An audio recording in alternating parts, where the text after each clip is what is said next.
How are we doing, everyone? Thank you very much for tuning in to my latest video. I really appreciate it. And just before I start, I'd like to thank everybody that's commented obviously in the last two videos, and there's been some new subscribers as well, so thank you very much for that. I really appreciate it.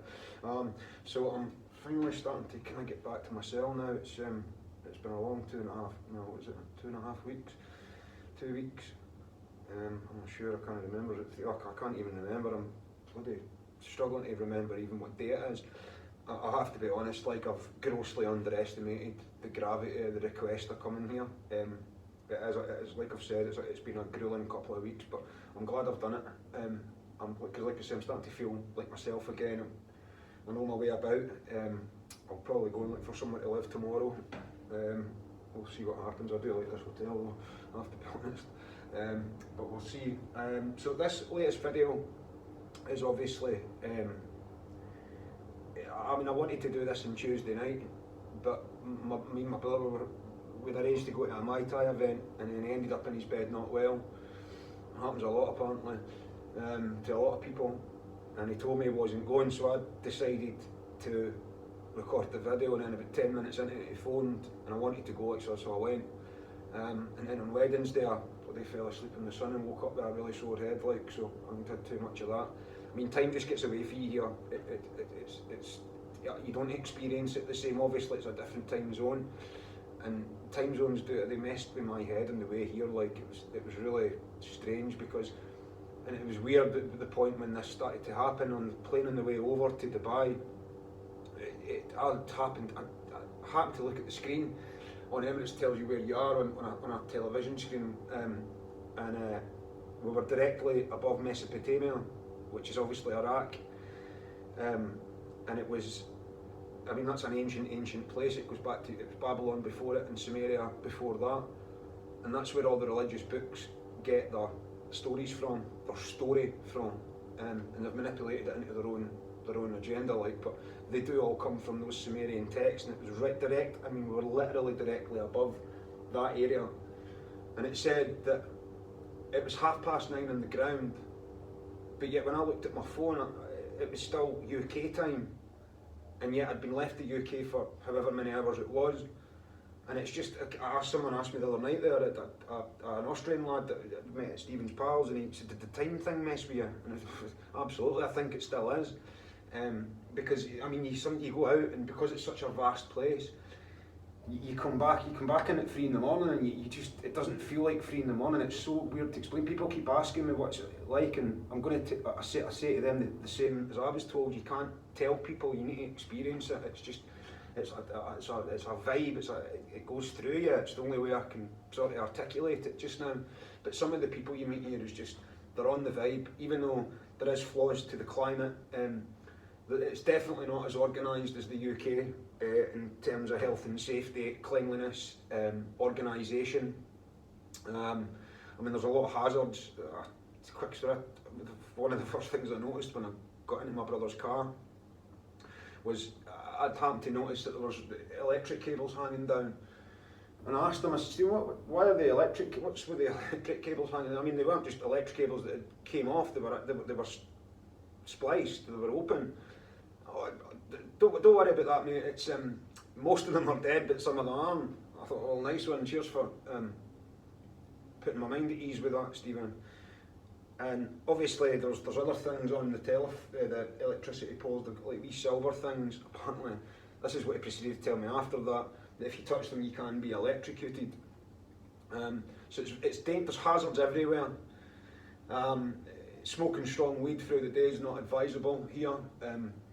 It's weird, like the stuff I've smoked here, I wouldn't give it to a cat for catnip at home, but it does the job here, and you don't need as much of it.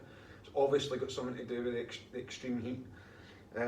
So you've just got to make these minor adjustments, and it has been quite difficult. I'm not going to deny it, because I've through everything that I got used to.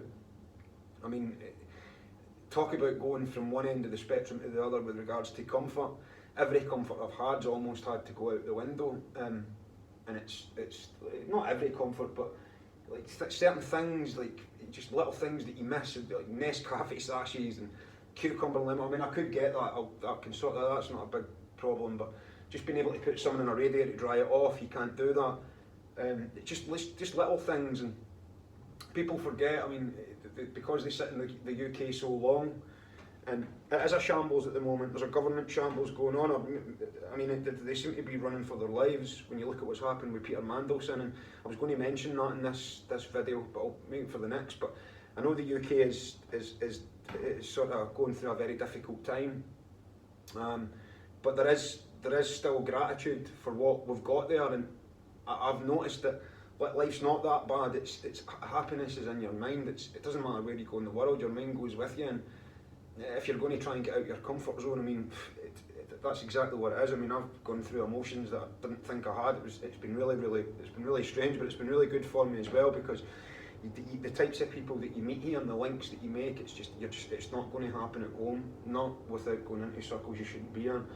And I don't mean links, I just mean that you meet very, very different people out here that can give you legal opportunities, whereas at home, sometimes to get bigger opportunities, you might need to go down some dark roads, or to try and get on. That's why there's such a lot of organised crime in the UK at the moment. It's just been like a free-for-all, and when you look at the government shambles that's going on just now with people who are resigning, which if anyone that watches football will know that that's a polite fuck off. It's for the movie, it's for the camera. We've shook hands and we're happy and we've resigned and we've parted ways. But there's been a lot more going on behind the scenes. There's absolutely no doubt at all about that. They're being found out. I mean, you don't need to be a prophet. You don't need to be Mystic Meg to obviously have predicted this. You certainly don't need to be Mystic Meg to predict a stupid wee Vajrash like Tommy Robinson, who thinks that he can just go. I mean, honestly, the hatred seeps from him, and there's a lot of people's commented about him, and I think the vast majority of people are aware, which is obviously good news. It just seems to be the meathead drunks that seem to want to follow that. Maybe they're angry, I don't know. It's not helping anything though, is it? But when you look at some of the government shakeups and some of the people that's been in government, like Liz Kendall, for example. Liz Kendall, I had a look at her background last night, or the night before, and when you go into government,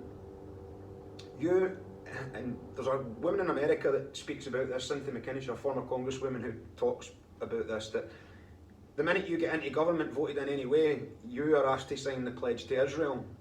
And all these different pledges to climate change, all the whole agenda, everything, World Economic Forum, migrants, you name it, they have to sign up to it. Liz Kendall, I would say she's a bolt shot to a shed just by the look of her. I don't know her, but just based on the look of her, she doesn't look like she knows what's going on. She probably forgets to put the dinner on at night. But she's signed her life away, she's sold her soul, and she's been found out. Now, there's a guy in America by the name of Charlie Kirk, who, I'll be honest, I didn't know who he was until he was shot. But it's a bad thing that's happened, and the reason that things like that happen is because people like Charlie Kirk, they don't sign the pledge. He was blown away in the middle of the day in front of his family. So does it not just, it's so reminiscent of JFK, but JFK at least he got to office to do a bit of good, to try and get stuff out there. This guy was getting nowhere near that, because some people can't be bought. And the intelligence services know that. And if they're going to be dangerous to the agenda, like promoting freedom and peace and prosperity, and whatever religious text you decide to follow, you can at least respect each other to follow the text of your choice that makes you better, the one that you understand. But this guy they were obviously scared. I've not researched anything into it, I've not really looked into it. It's possibly a video on its own. But I know the modus operandi of the people that control the intelligence services, and I know that there's no one ever too big that won't get taken out. And the evidence obviously look back at JFK's, which has now been admitted that it was a scam and a conspiracy, which people have been laughed at. I mean, conspiracy theory, the term conspiracy theory came from that assassination to discredit people who were asking questions about it. And that's how the intelligence services operate. And then I mentioned it in the video that I'd done about JFK, and just a quick snippet, George W. Bush, who was the head of the CIA at the time, was asked where he was when JFK was killed, and he said that he couldn't remember. Now, every single person I've heard speak about that know exactly where they were when JFK was killed, because it's one of the moments. It's the same as 9/11. Everybody knows exactly where it is, and see all these things that happen that are apparently unconnected, but different organisations and different intelligence in different countries. It doesn't matter. This shit is chess. It's not checkers. They're on a chessboard. Everybody thinks that China and everybody's. I mean, even here, there'll be something. There'll be some peace here. There will be. And people have commented on the channel. Asia's not. I mean, me and Stephen spoke about this. Stephen said, China's supposed to be a level above. I said, well, it probably is. And he wants to go there. And I'm thinking, well, I'm not bothered, like, but I don't like the fact that people are talking up China, because, of course, China was going to be made a superpower. Because if you look at the World Economic Forum agenda, they want the Chinese system imposed on everybody, which is why COVID was kicked off there. They're in Italy, in Lombardy, and Lombardy's actually called the China of Europe. So they know exactly what they're doing. And this is, people need to get to grips with this, that you're going to have to start thinking about it and putting some work in and trying to bring these matters from your sub to your conscious mind, because until you do that, it's going to direct your life and you're going to call it fate. I mean, that's one of the truest sayings I've ever heard, and that's how it goes. But this is why the government is in such a shambles, because people are going out mindlessly voting. We'll vote Labour. Now, a year and a half ago, loads of people said that the floodgates are going to open. I actually seen a short video where Rishi Sunak the other day there, and people are actually starting to miss him, which is quite sickening, really. But he was never going to be, because of the plan he was putting forward, he was never going to be allowed back into office. And it's the woke left, the virtue signallers that have no experience at all. They're just fucking bored, and they want to go out and make themselves look like good people. If you want to be a good person, be a good person. Why do you need people to see it? Just do it. It makes you feel better in the end. But these people in government are not good people. Angela Rayner's definitely one of them. That woman is an utter scumbag. I mean, I've done videos on her before, and they obviously mentioned that she tried to do away with she did, stopping people from buying their council properties, a scheme that she herself used when she was a single mum. Now, I watched that, it came out that she had paid tax on another home. Now, when you don't obviously do that and you're in government, you're in the firing line anyway, but when you're in government, it's going to be heightened. People's anger is heightened. People are used to people in community, businessmen doing stuff like that. What they don't want is the people that are trying to tell them how to run their lives doing it, which is why they always have to resign every time they get caught. And they usually always get caught, which it baffles me why they keep on doing it. But anyway, she claimed to be split up from 2023. Now, I'll bet you any money that in 2023, her and her husband would have been realising that the walls were closing in, and it's probably got a bit rocky. And they've probably sat down at dinner and came to the agreement that maybe we should split, just in the face of it, which leads me to what she said in her interview. I take full responsibility, good, because I'm holding it against you, and you will be fucking prosecuted, because you should be, about her words not mine, complex living situation. Now, I fucking love that. It's a complex living situation. Anybody you split up with doesn't really get complex. You're either with them or you're not. I know there's obviously grey areas where people have to cohabit. It's probably happening more now than it was then. But the last thing you want to be doing is cohabiting with someone that you've just split up with. So I don't understand where she's coming from that. So it's going to be interesting to see what develops and to see what kind of punishment she gets for it, because I don't know if because she's resigned she might get carte blanche, which wouldn't surprise me, because I know some of them have been jailed, but they get, it's power and privilege, and I've said this before as well. People like Angela, it's just the thing. People in our communities can moan and say, "Oh, the government needs to change," and but the question that they have to ask themselves, well, would you actually do that if you got in? Are you a strong enough character to actually do that? Because if you're not, you're going to end up in the same position as Angela Rayner. Because if you've not got a backbone and you engage in fear and things, people scare you, you're fucking no use to us, mate. Honestly, it's not your thing. It's not your bag. Definitely not. Now, I wanted to go through some of the the government reshuffle, and if it wasn't so tragic, it would be funny. Right, so the first guy is the guy named Tim Allen, and this was apparently the most controversial appointment, and you'll see why in a minute. Allen's a veteran spinner, that's the word they use, from the Blair government and the founder of the PR mega agency, Portland. I mean, it's like, straight away, Tony Blair's government, a spinner for Tony Blair's government. Keir Starmer appointed a spinner for Tony Blair's government. Tony Blair's government fucking murdered millions of people, destroyed lives, destroyed countries, all under the tutelage of Peter Mandelson, who I'll come to in the next video. I was actually going to bring it up in this one. But I think between him, Epstein, Tony Blair and Keir Starmer and Jimmy Savile, it deserves a video of its own, and it's fucking long overdue because I should have done it a long time ago, but now it's came out now, and I think we might just be getting somewhere with it. But anyway, this guy was a spinner in that government, which that government was, and he was also involved in the 2022 Qatar World Cup. So he's a slag to the elite. That's basically what he is like. So we'll move on. And then there's Minouche Shafik. I've never heard of this one. Like she's the chief economic advisor. she was. I mean, she doesn't look like she's got that much about her. Like, so how the fuck she's ended up in government is anybody's guess. Said to have been Starmer's choice for cabinet secretary. Well, that's fucking hardly surprising, is it? The former Bank of England deputy governor has finally been lured to Downing Street. Right, see the amount of times, and go back to my money game video I done just over a year ago with regards to the charter for the Bank of England. And it's they get moved about. It's like they go to the Bank of England, that's the money side of things, right? We know you can trust you to manipulate people and charge them money, charge them interest on loans that doesn't exist. Yes, we know you've done that very well. So now what we'll do is, we'll move you into our government to obviously to see over economics there, so we can sort of fuck over the British people even more.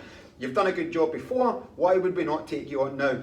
And then she said that basically she's been lured to Downing Street to add much needed economic heft to the operation. And she apparently had a controversial tenure at Columbia University over pro-Gaza protests that eventually forced her resignation. But number 10, she'll be back in her specialism, and she has held a major Whitehall role before. I mean, how confused can you be? So you've been... I mean, everybody deserves to change, like.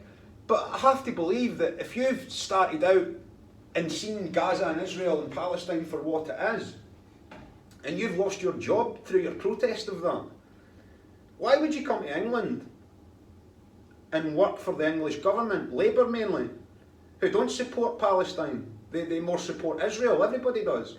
Even though Labour are letting all the immigrants in, which, as you can see, they call it the title of the video, it's destroying the DWP, but there's ways to get out of it.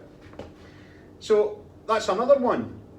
This James Lyons, I've mentioned him before. He owns, what is it? He had a communications career with NHS and TikTok, and he was the one that was going to let everyone out, wasn't it? And I'll not mention him. I've done stuff on him before. Liz Lloyd, never heard of her. Lloyd will leave for another role in the government after months in number 10, where her focus was delivery. Delivery of what? Propaganda. No bother. That's why you're in there. Lloyd had been. Here we go again. Lloyd had been Blair's deputy chief of staff. So she was the chief of staff when Tony Blair was murdering people, and now she's still in the Labour government with a paedophile protector, and she's still got a job. It's madness. Why? What are we doing? Why would you vote for a party like? Why would anybody vote for the Labour Party after 2005? Why? Why would anybody vote for any party? And then they say, oh, you need to vote. Bullshit, mate. You don't need to vote. You're contributing to this. You're the fucking problem.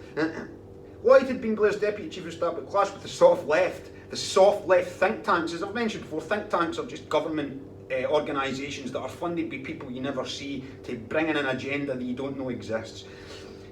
graduates in the policy unit, including Ingham, insiders complained that it had been long unclear who was fully in charge of policy, Ingham or Lloyd. Well, that's hardly surprising, because it was the same thing with Peter Mandelson and Tony Blair. Everybody, well, people at the time were saying it's actually Mandelson that's in control of Blair, and it was the same over in America at the time. Dick Cheney was controlling George Bush. This is how it works. The person behind the person is always the person that's above. Never forget that. They're above at the rich, and this stuff is dictated at places like Bohemian Grove and the rituals. Don't forget that, and I'll get into that in the next video. And it's just, this is another thing, like, he's announced, this is Keir Starmer announcing new roles. Obviously resignation of Angela Rayner we've discussed. Among those changing jobs are Angela Eagle and Dan Johnson, who have left the Home Office, and what a political editor Chris Mason says a clear out. Well, that was a resignation. So it's a clear out. Right, it's a clear out, and it's long overdue. You need to go into this. The PM carried out a major cabinet cabinet reshuffle yesterday afternoon, with David Lammy replacing oh my goodness, replacing Rayner as the new Deputy Prime Minister. I mean, Jesus Christ, it's a parody, it really is. Rayner resigned after the PM's ethics advisor found she'd breached the ministerial code. Of course she did, because that's what they do. In her resignation letter, she takes full responsibility, and she's very sorry. I bet you are not. And then you've got like people like, I've never heard of any of these people. That's the thing, man. You stop looking at politics for 6 months and there's other people you've never heard of. Anna Tully replaces Ellie Reeves. When I first read Ellie Reeves, she sounded like she was just out of high school. And when you kind of, she looks like she's maybe just out of university as chair of Labour Party. But Ellie Reeves, she'd already been sacked as chair of Labour Party. But now she needs to be put in somewhere else. She's a Solicitor General. Do you know what that reminds me of, right? See back in the day, when we used to all work on the fishing boats, and it's a shite job, there's no getting around it, but it was good money. There was a lot of young men that had a lot of money that were frivolous with it, with extracurricular and recreational activities, we'll say. And sometimes that would carry into the Monday when you went back onto the boat, at which point you would not be able to perform your duties, so you would be sacked. However, the skipper would get someone else, and a couple of weeks would pass, and then someone else would show up at the boat, and they would be the same thing, sacked, can't take you, look at the state here. But because they couldn't get anyone else, they would end up having to go back to the person that they'd sacked 2 weeks before, because they can't get anybody else to join the rusted out shit tip of a boat. That is the perfect analogy for the fucking Labour Party. And that's what they do. It's like, they just keep all their, I can't get anybody else, I'll just get you. We just sacked you, like. You were shite at that, but you might do here, so we'll see what happens. It's just, it's absolute madness. And I see this in people's, I've like, anything I say to people, some people that don't want to hear it, you can see in their face that it's just, there's just it's just blank, man. It's just, some people call it the fluoride stare.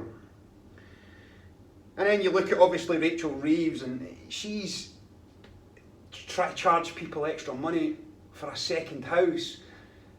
Our house is over £500,000, and a second house as well, actually. That's already been done, that, actually, in places like London. Now, who's that? What's his name? Is it Charlie Mullins? Remember that guy? He's an absolute bellend. He's a plumber, famous plumbing. I don't know how he got famous being a bloody plumber, but he did. Well, anyway, he's just an absolute bellend. I'm sorry, I couldn't sit and have a drink or anything with him, like. But I agree with him what he was saying about Rachel Reeves, about how she's wanting to tax people that own houses in London 500,000 and above. But and he correctly pointed out that most one-bedroom flats in London are 500,000 now, which means there'll be working-class people in them. So you're not actually taxing any rich people, you're taxing working-class people, which is absolutely 110% correct. I've criticised this guy for years and his views on COVID, and how he said that the vaccine was a scam, but if they'd done it again, he would do it again. It's like, no bother, mate. But I agree with him on this. If you're going to criticise people for what they do wrong, you've got to give them credit for what you do right. And Rachel Reeves, she's next. Keir Starmer will not be far behind her because of this Epstein and Mandelson stuff. And it's going to come out that he did protect Jimmy Savile. I mean, it's already out there, like. And then, so the government shake-ups are just, it's just reshuffles. Well, they've said it themselves, it's reshuffles. They just need to put new people in there that haven't been compromised or haven't been found out by the public that's voted them in. Even though the vote that they received is not worth anything. It's I think it was one of the lowest votes in British voting history that got them in. So it's all in name now. They're being put in there, and the evidence for that lies at the World Economic Forum last year, the meeting they had when Sunak was still Prime Minister. He had a dentist appointment apparently. Don't quote me on that, it was something stupid like that. And he couldn't make it, so they sent Keir Starmer. This was 6-7 months before the election, because they knew that Starmer was going to be the man, because he was going to be the man that was going to open the floodgates, which brings me to the immigration problem once again. Now, something needs to be done with this. You need to fix it, because when you look at places like Glasgow declared a housing emergency 2 years ago when I was doing that job, that universal credit job, when they declared it, and yet they've still been taking record numbers of migrants, and it's now bursting at the seam. And I watched a short video where a woman, I think she was, where was she walking about? Was it Pollock or something like that? And she said, she said, look, we're not racist. Basically all the things that people like me have said. It's not about racism or not wanting people to come here. It's about looking after our own first and foremost. We'll love to help as long as everybody here's okay. It's back to the analogy again. I mean, if 50 refugees go to a church that's already took 50 refugees, and they can't take another 50 refugees, and they move them on, does that make them unchristian? No, it doesn't. It means they have only got room for 50 refugees. Well, this woman, I agree with everything she said, and I'm absolutely on her side, but she said something to me that showed a big part of the problem, ladies and gentlemen. She said these words: they have moved these people into this country and they never even told us. That, my dear, is nonsense. You have been told many times that this has been the agenda. It's been in books for 30 years. I read a passage from a book from 6 years ago that was talking about an event from 10 years ago that was allowing people to come in. So this is the problem when people turn around and say, oh, well, I didn't know. But that doesn't mean you've not been told. You didn't look because you didn't want to look. And going by the woman, she didn't live a very good lifestyle. She lived the type of lifestyle that's probably eating junk food, watching shite on the telly. And she's got the cheek to stand on a camera and say no one told her that the migrants were coming. No, sweetheart. You need to pull your head out your arse. I'm sorry, I'm on your side. But that is a big problem. No one told me. Well, you did. Did you look? Did you say what's going on here?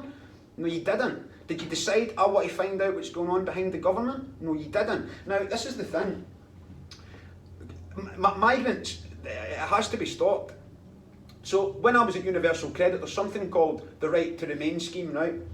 And basically what that is it's an EHRC loophole, basically, which says that you've got the human right to remain in a country if you're seeking asylum, which is absolutely fine, or from a dangerous area.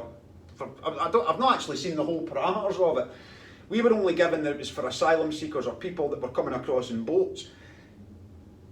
But anybody can come across in a boat from any country, and they're using this loophole. This is why it was put here, because the loophole allows them to stay and receive their benefits. I'm in a fucking foreign country halfway across the world. I need to look after myself, so why do people come into my country and expect to sort of pick our tax money?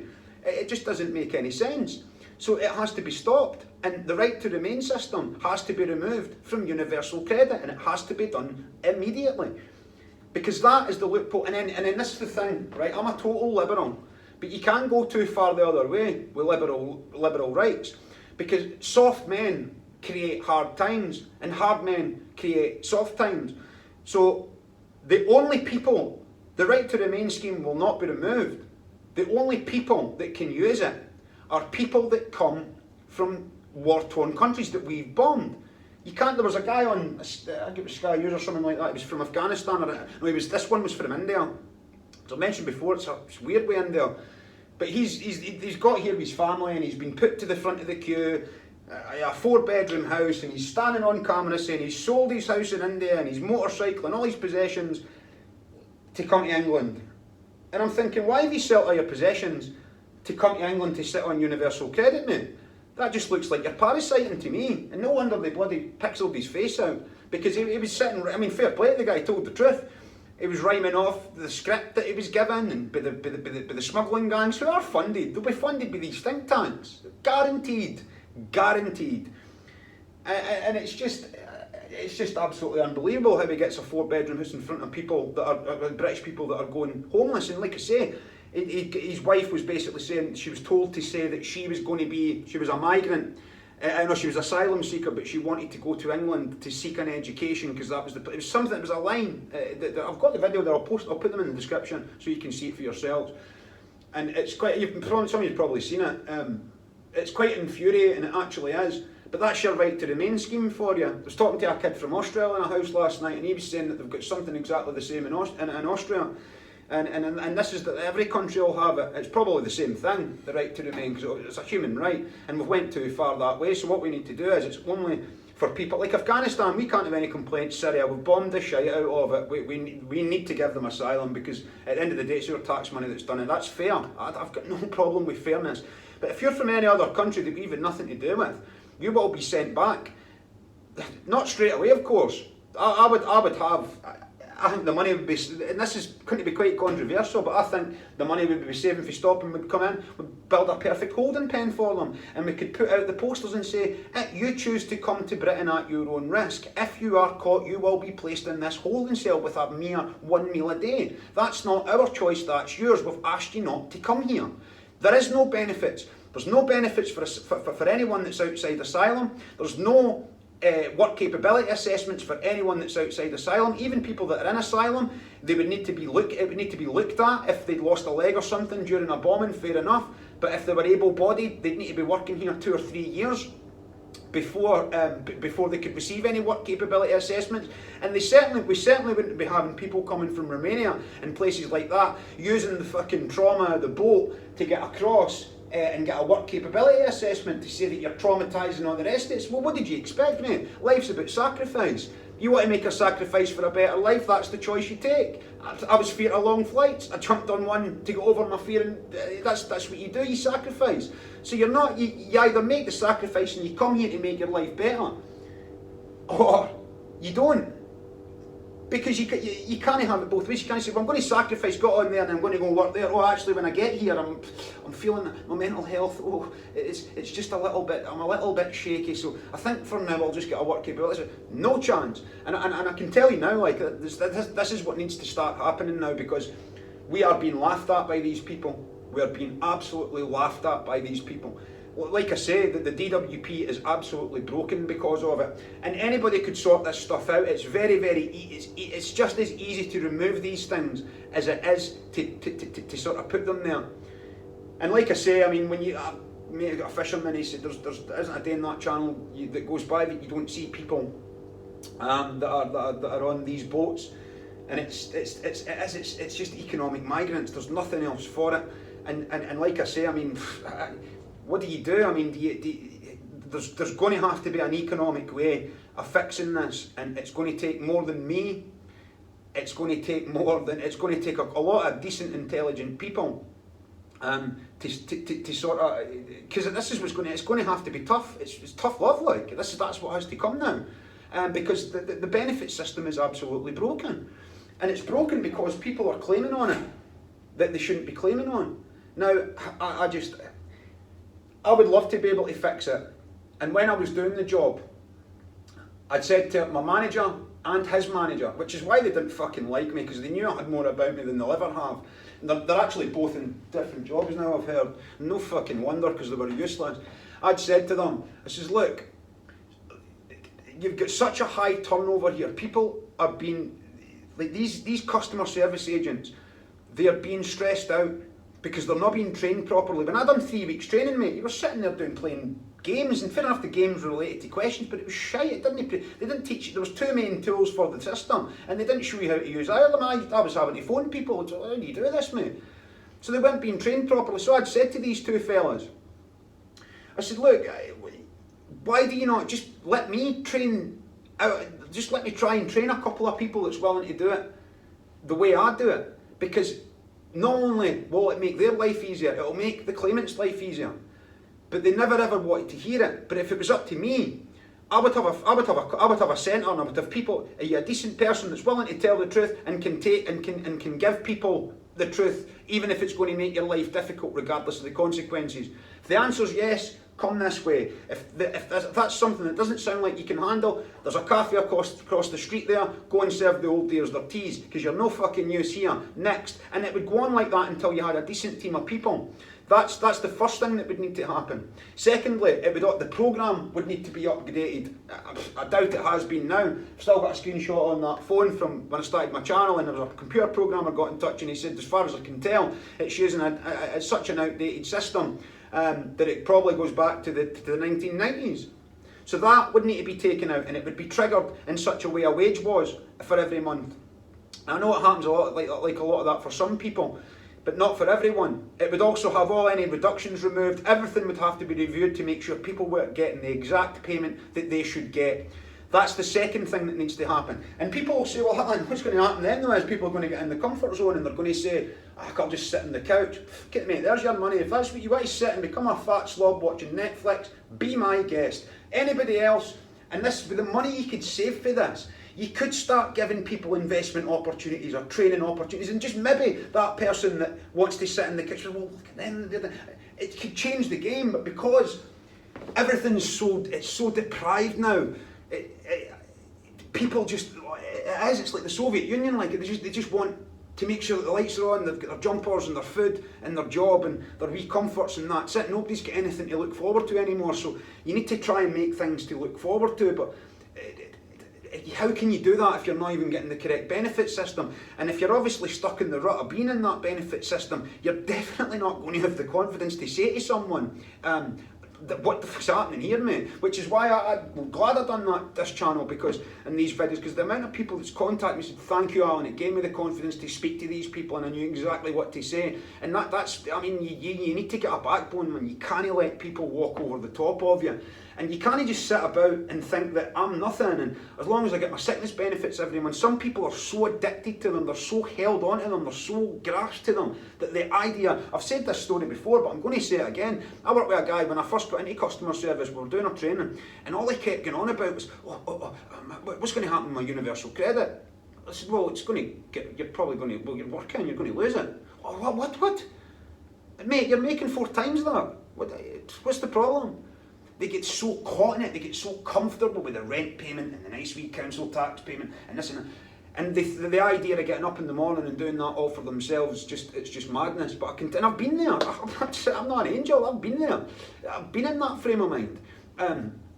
It happens. But I can tell you now from experience that it's far better getting up off your arse and getting into a routine of sleep and decent meals and getting up and going and doing a job and trying being a decent team player. I promise you it'll make your life easier. And once you do that, you realise that, well, actually, I'm not actually the person I thought I was. I can go higher, and you just keep moving up. But like I say, there's just too many people out there that want sickness benefits, and that, I mean, I don't know how you get around that. It's a raised consciousness issue that has to happen. Consciousness has to stop being in ignorance of itself, for people to think that we're the only ones that are here in this universe. It's absolutely ridiculous. I heard a good analogy about it the other day there, actually. It said that it's like believing that there's no other life out there is actually like taking a spoon and taking a spoonful of water out to sea and saying sharks don't exist because there's nothing in the spoon, which is the perfect analogy for it. And that might seem unconnected to what the content of this video has been, but it's not, because the reason the content of this video has been made is because people have not been opening their minds enough to themselves, to the world around them, and to the universe. And until you start doing it, I mean, honestly, man, the law of attraction is real, and you're part of the spirit that can give it to you. And so many people live in such a fraction of their life, and no, it is not easy. I've been through emotional turmoil just this week, questioning your decision, and that's change, man. It's nothing that's worthwhile is ever easy. But people need to learn this stuff. They need to know it's possible to make it possible. It's just, and then like I said, I've been there and I've sat on the couch on universal credit, and it's a horrible place to be when you get to here. It really is. Not here, but into this frame of mind, because happiness is in the mind. And like I say, if you are going to be sitting at home, they say in Britain time is money. So if time is money, and you've got time at home because you've not got a job, put time into learning something, because that means you're investing money into yourself. If time is money. That's the way I looked at it. And see when I thought it like that, it was like I was investing a crazy amounts of money into myself through time, and it does change your life. There's absolutely no two ways about it. And that's just some of the things that need to be fixed on the benefit system. It's just some of the things that need to be done. Will it fix it all? Absolutely not. Will there be bumps, or would there be bumps? Absolutely. But I'd take the job to think of the DWP with a decent lot of people around, because I know I could do it. I know exactly how to do it, because I've been in it. And people like Keir Starmer, they need to go as well. We need to stop. We need to stand up and say no. Instead of being manipulated with our empathy by saying, well, if you don't vote for him, he'll get in. We've tried that with Keir Starmer and Sunak. You can see it didn't work. So congratulations to us. What we need to do is now, when there is another election, everyone needs to stand up and say, the candidates that have been put forth to this country are unsatisfactory, and we, as a nation, will not be voting for enough of them. So, along the lines of that, because that, and if enough people get behind that, if you get enough votes behind that, it shows them that people, they already know people want something different, but will we get it? It'll depend on whether we raise our consciousness and get ourselves a backbone or not. And stop worrying about what people think because you've took a different opinion to the room. Fuck the room and fuck the people in it if they do not like your opinion. There's the door, mate. In fact, I'll just leave the door. That's what I've done.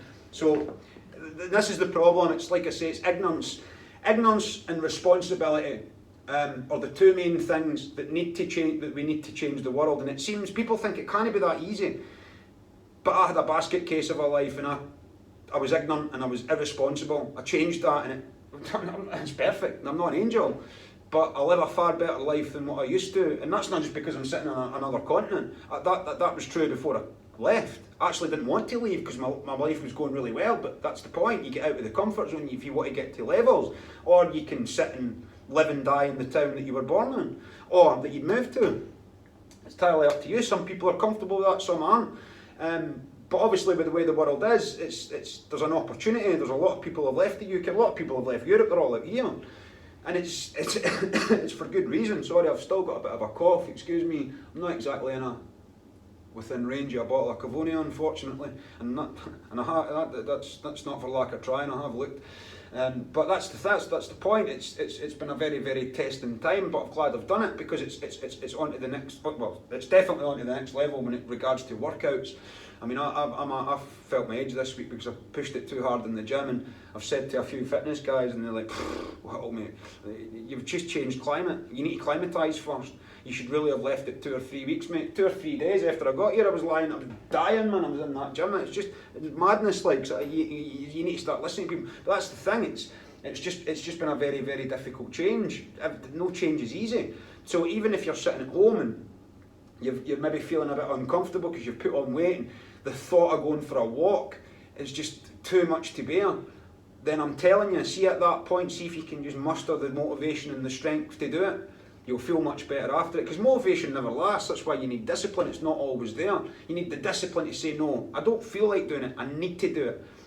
I don't want to do it, I need to do it. And we need to take that through everything, like even healthy meals, but people, fuck it. I was terrible for it. Fuck it, man. Oh yeah, tomorrow. Pointless, man, because time just keeps on passing, man. It's just like a river, isn't it? The river keeps flowing, but it looks the same, but it's never the same bit of water. And before you know it, 10 years pass, 11 years pass. I mean, I'm 11 years into this now, nearly 12. And I was thinking about it the other night, that it's absolutely mind-blowing how 12 years have passed. I mean, I was mid-20s, and now I'm nearly 40. And it's just like that. So you need to make the time count, because you'll never get it back. The one thing I learned from my papa was, give people your time, because it's the most valuable thing you can give them. Because you'll never get it back. You can always earn more money, like, but you'll never get your time back. So give people your time and just try and be helpful, man. That's where it starts. Try to, what can I do for you? Not what can you do for me? What can I do for you? And just maybe we might build a better world, because they're not going to build it if the evidence. If the last couple of weeks or the last year and a half even has taught us anything, any government you vote for in the Western and any world really, I wouldn't say any country, but certainly in the Western world, is not going to do what they've told you they're going to do. If you need the evidence for that, go and just look at every election campaign in Britain and America for the last 30 years, and you will see, you'll pick out multiple things that obviously disprove that. So it's like, it's just, why do it again? If you can see the last 30 years of voting for each party, then why would you say, well, it's not like that anymore though. It's not like that, but it is still like that. We need to wake up, people, and we need to wake up fast. Thank you very much for watching this latest upload. I really do appreciate it, all the comments, and I would appreciate it if you watched some videos, some adverts. I've actually started doing that now. I never done it before, so I never asked anyone to do it because I wasn't doing it. But I've started doing it now in other channels because it's fair enough. People make these content. I would really appreciate it if you'd done that. The next video will be coming.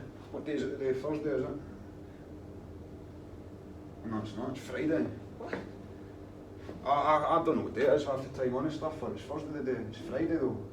That's weird. Well, anyway, it doesn't matter. It should be. I should get it over. It might not be over the weekend. It depends if I stay in this hotel for the next couple of days. I might do that just to do the videos.